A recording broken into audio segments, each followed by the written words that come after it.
There's been a bicycle rider hit. I didn't see it coming.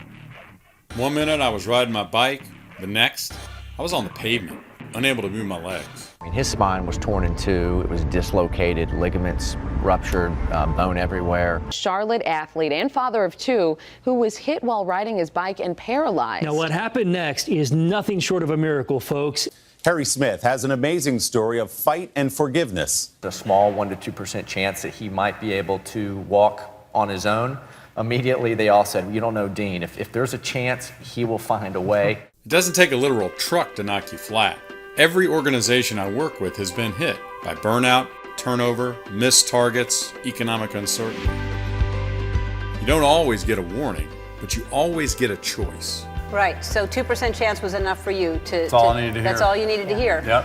So he looks at me and says, Dean, I want you to concentrate on one thing and one thing only. I want you to take everything you got, all of your belief, and I want you to focus it on trying to get your big toe to move. I'm staring at that big toe, man, like it owes me money. It meant that I had a chance. I said, I'll tell you what, when I get up and walk out of here, you and I are gonna run a half marathon together. He said, Dean, if you can get up after what you've been through and you can run a half marathon, the least I can do is share that experience with you. The surgeon who operated on me, Matt, he didn't stop at a successful procedure. He agreed, we're gonna run a half marathon together. Getting ready to walk the Big South 5K, man. On the road back, got a long way to go, but... That's what leadership looks like. Surgeons don't cross the line into their patients' lives. It's how they deal with the magnitude of what they do every day. But Matt, he took a risk. I needed to start training. As soon as I saw him walk a mile, I started training the next day. So You did. I'm ready to do 13, I think.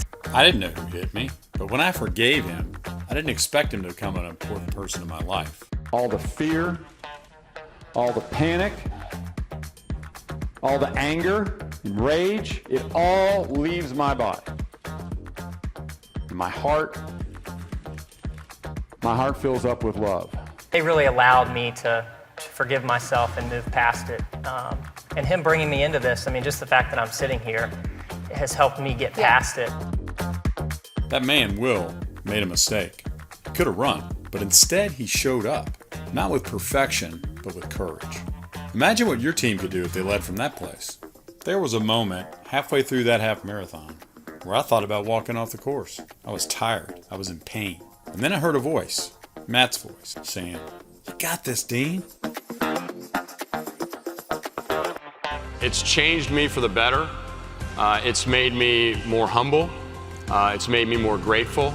That's what this is all about. This is all about inspiring others. If I need to come in and raise some hell and get people all fired up, literally get them out of their chairs. Even the subdued people are going to be a little bit on the edge of their chair because what I'm going to tell them, I hopefully is going to get them pretty excited. My talk is going to take you to a point where you're going to laugh, cry and smile all at the same time, or to be shocked. You're carrying the weight. You're trying to fix the culture, hit the numbers, keep morale up. But some days, it feels like you're pushing a car uphill all by yourself. Here's what I've learned. You don't need to have all the answers, but you do need to go first. Lead with belief, especially when it looks impossible. Killing a keynote speech is like crushing a big deal that you're working on, and they're all different, and they're all complicated, and you have to do your homework, and you have to execute it, all the different parts of the talk. The man that saved me, saved my life, he saved my way of life, he saved my family's life. It changes the life of the folks that they work with. It changes the life of the people that are closest to them at home. And it changes them. If I can help them some way, either be a better person, be nicer to their wife or to their kids, be a better performer at work, or all of those things, then wow, man, I've moved the needle for a few folks in the audience, and my day has been made. Sometimes what keeps us going isn't discipline, it's someone who believes in us. If you're ready to quit, don't. Pain is only temporary.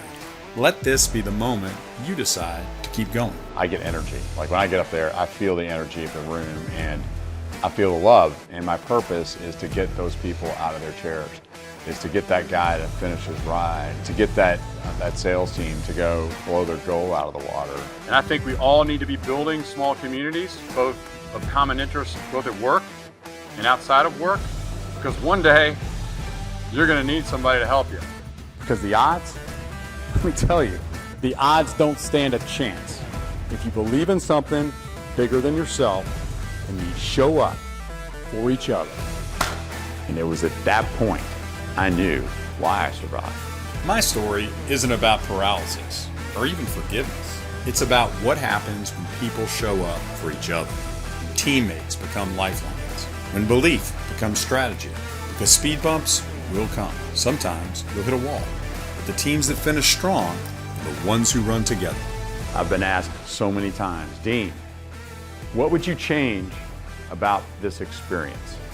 And to be honest with you, I wouldn't change a thing.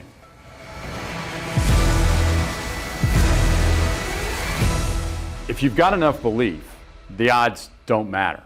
I think Shutterfly loves helping people tell their inspiring stories. This is certainly one of them. They want to give you $20,000 towards your fundraising goal.